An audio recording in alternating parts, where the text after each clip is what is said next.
Hello' good morning ৰাইজসকল, আপোনালোকৰ ভালনে? সকলোৰে আশা কৰিছোঁ আপোনালোকৰ সকলোৰে ভাল। বৰ্তমান মোৰ ভাল নহয়, মনটো বেয়া।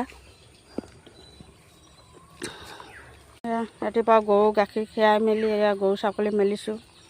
মাককেইজনী যেনি তেনি গ'লগৈ।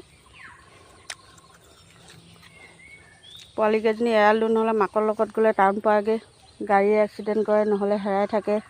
সেই গতিকে ইয়াতে এৰাল দি থওঁ।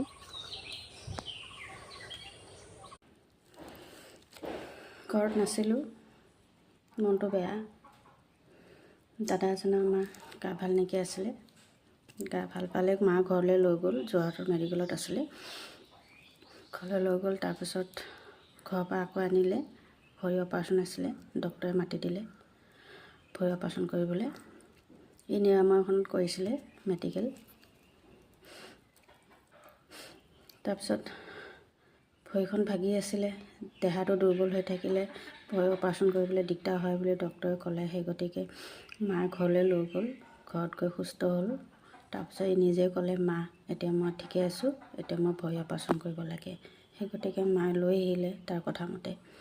তাৰপিছত আহি বহুত কিবা কিবি টেষ্ট কৰিলে। টেষ্ট কৰাৰ পিছত অকণমান তাৰ গাটো অকণমান বেয়া লাগি থাকিলে। তাৰপিছত আকৌ ৰুমলৈ আনিলে, ৰুমত থাকিলে কেইদিনমান। তাৰপিছত আকৌ মাতিলে, তাৰপিছত চিটি স্কেন কৰিবলৈ নিলে। চিটি স্কেন কৰিবলৈ নি তৎক্ষণাত চিটি স্কেন কৰি থাকোঁতে তাতে কি হৈ গ'ল, হাৰ্ট এটেক হ'ল নেকি। বৰষুণ দিছে, দেখিছে বৰষুণজাক নেৰাই হৈ থাকিলে নহয়। এফালে যাবলৈ আছিলে, বজাৰ কৰি আলু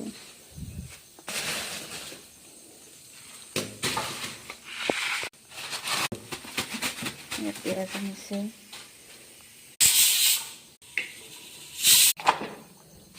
মিঠাতেল, চব্জি,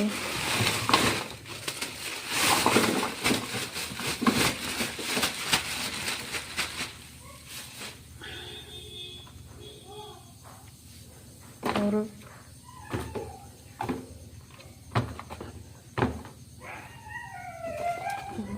এইখিনি পটল,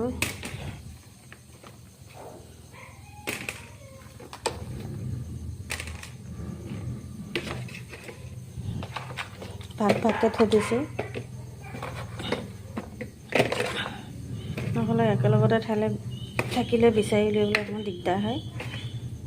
তিতা কেৰেলা,